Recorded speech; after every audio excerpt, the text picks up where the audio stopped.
పులిబిడ్డకు Palamuru tension. ఇప్పటికే 7 సార్లు సొంత జిల్లాల్లో ప్రచారం. మహబూబ్ నగర్ సీటుపై రేవంత్ స్పెషల్ ఫోకస్. అసెంబ్లీ ఎన్నికల్లోనూ ఇంతలా తిరగని రేవంత్ తనను ఓడించాలని కుట్రలు చేస్తున్నారంటూ స్పీచ్లు. 10,000 కోట్లు నిధులు ఇచ్చినా ఎందుకింత టెన్షన్?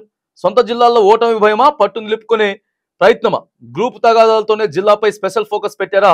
రేవంత్ తీరుపై సొంత పార్టీలోనూ ఇక అనుమానాలు వస్తా ఉన్నాయి. పులిబిడ్డకు నేను పులిబిడ్డను, పాలమూరు బిడ్డను, మీ మహబూబ్ నగర్ జిల్లా బిడ్డను అని చెప్పినటువంటి మరి ముఖ్యమంత్రి రేవంత్ రెడ్డి గారు రాష్ట్రంలో ఉన్నటువంటి 17 స్థానాల కంటే ఎక్కువగా మరి ఈడ మహబూబ్ నగర్ జిల్లా ఏదైతే ఉందో ఆ ఎంపీ సెగ్మెంట్ కి సంబంధించి ఎక్కువగా టెన్షన్ పడతా ఉన్నారు, ఎక్కువ ప్రచారం నిర్వహిస్తా ఉన్నారు, కార్యకర్తలతోటి ఎక్కువగా ముచ్చటిస్తా ఉన్నారు. మరి 10,000 కోట్ల రూపాయలు ఒక పాలమూరు నియోజకవర్గంతో పాటు మహబూబ్ నగర్ జిల్లాకు తీసుకుపోయినట్టు రేవంత్ రెడ్డి గారు ఎందుకు ఇంత టెన్షన్ పడతా ఉన్నారు? టెన్షన్ వెనుక ఉన్నటువంటి కారణం ఏంటిది? దాదాపు ఇప్పటికి 7 సార్లు ఇప్పటికే 7 సార్లు సొంత జిల్లాలో ప్రచారం చేస్తా ఉన్నాడు. మరి అంతా బాగానే ఉంది కదా, అంతా బాగానే ఉంది. 10,000 కోట్ల రూపాయలు అడికెళ్ళి తీసుకుపోయినరు. నేను పులిబిడ్డను, పాలమూరు బిడ్డను, మీరు నన్ను ఆశీర్వదిస్తేనే ఇక్కడి నుంచి వెళ్ళి నేను ముఖ్యమంత్రిగా అయినని చెప్పినటువంటి రేవంత్ రెడ్డి గారు మరి అన్ని సెగ్మెంట్లకి ఇప్పటికీ ఒక్కసారి కూడా పోకుండా ఒక్క పాలమూరు నియోజకవర్గం మహబూబ్ నగర్ జిల్లాకే 7 సార్లు ఎందుకు పోయి అక్కడ కార్యకర్తలను సమాయత్తం చేస్తా ఉన్నారు? అంటే అక్కడ సీటు ఓడిపోయేటటువంటి అవకాశాలు ఉన్నాయని చెప్పి భయపడతా ఉన్నారా? లేకపోతే వర్గపోరు కూడా ఎక్కువ ఉంది. మహబూబ్ నగర్ జిల్లాలో వర్గపోరు ఎక్కువగా ఉంది. వర్గపోరు ఎక్కువగా ఉంది. మరి ఆ వర్గపోరు ఉంటే ఇక్కడ అభ్యర్థి గెలిచేటటువంటి అవకాశం లేదు.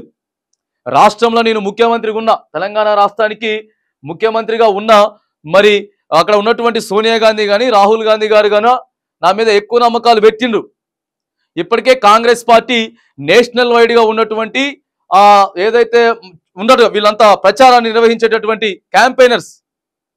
ప్రచార క్యాంపెయినర్ లిస్ట్ లో మరి రేవంత్ రెడ్డి గారి దమ్ముంది. ఇప్పటికే 6-7 రాష్ట్రాలలో పోయి ప్రచారం చేస్తాడు. రేవంత్ రెడ్డి గారు ప్రచారం చేస్తా ఉన్నాడు. కాబట్టి మరి ఇక్కడ మహబూబ్ నగర్ ఎంపీ సీటు స్థానికంగా మనం ఓడిపోతే పెద్ద ఎత్తున తెలంగాణ రాష్ట్ర ప్రజలతో పాటు కాంగ్రెస్ పార్టీ అధిష్టానం దగ్గర కూడా మరి రేవంత్ రెడ్డికి మాట వచ్చే అవకాశం ఉంది. కాబట్టి కావాలని చెప్పి ఎక్కువ నిధులు అక్కడికి తీసుకుపోయి ఎక్కువ సమావేశాలు ఏర్పాటు చేసుకొని మరి ఎవరెవరైతే వర్గీయులు ఉన్నారో ఆ వర్గులన్నింటినీ కూడా మరి మీరు వర్గాలుగా ఏర్పడకుండా ఒకే తాటిపైకి వచ్చి పనిచేయండి అని చెప్పి రేవంత్ రెడ్డి గారు చెప్పే ప్రయత్నం, బుజ్జగించే ప్రయత్నం. ఇగో భయంతో మరి సొంత గడ్డ మీద ఎట్లయినా గెలవాలి, లేకపోతే పరువు నష్టం వాళ్ళిటువంటి అవకాశాలు ఉన్నాయని చెప్పి మరి రేవంత్ రెడ్డి గారు ఇక పదే టెన్షన్ తోటి పాలమూరు నియోజకవర్గం తర్వాత మహబూబ్ నగర్ పోయి ఎక్కువ ఫోకస్ పెడతా ఉన్న వార్త మనకు కనపడతా ఉంది. ఒంటి చేత్తో రాష్ట్రంలో కాంగ్రెస్ పార్టీని అధికారంలోకి తీసుకొచ్చారని చెప్పుకునే రేవంత్ రెడ్డికి ఇప్పుడు పెద్ద కష్టమే వచ్చినట్టుగా కనిపిస్తోంది. రాష్ట్రంలో 14 ఎంపీ సీట్లలో గెలవబోతున్నామని చెప్పుకుంటున్న ఆయన సొంత జిల్లాల్లో గెలుపుపై అనుమానంగానే ఉన్నారనే ప్రచారం జరుగుతోంది. లోక్సభ ఎన్నికల హడావుడి మొదలైనప్పటి నుంచి ఆయన ఫోకస్ అంతా జిల్లా మీదే పెడుతున్నారు. ఇప్పటికే 7 సార్లు జిల్లాల సభల్లో పాల్గొన్నారు. ఇంతలా ఎందుకు జిల్లా మీద శ్రద్ధ పెడుతున్నారనే చర్చ జరుగుతూ ఉంది. ఇక కార్యకర్తలు కూడా చిన్న స్థాయి కార్యకర్తల దగ్గర నుంచి కూడా మరి ముఖ్యమంత్రి గారు ఎందుకు ఎక్కువ సభలు ఏడే పెడతా ఉన్నారు అంటే మనం ఓడిపోయేటటువంటి అవకాశం అవతల పార్టీ వాళ్ళకి మరి ఎక్కువ ఓట్లు పడే అవకాశం ఉందా అనేటటువంటి అనుమానాలు కూడా వ్యక్తమవుతున్నాయి. ఒకసారి చూడండి, ఇగో ఇప్పటి వరకు అంతే మంగళవారం రోజు నాగర్ కర్నూలు సభలో కలిపి 7 సార్లు ఉమ్మడి జిల్లాలో పర్యటించారు.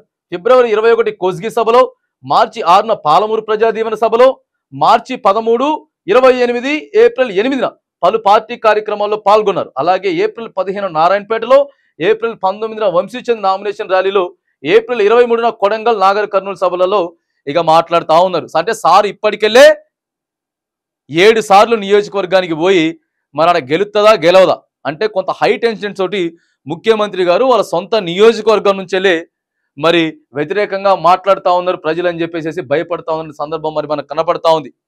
మరి ఓన్లీ మహబూబ్ నగర్ ఒక ఎంపీ సీటే అట్లా చూసుకుంటే మరి మిగతా రాష్ట్ర ప్రజల పరిస్థితి ఏంటిది?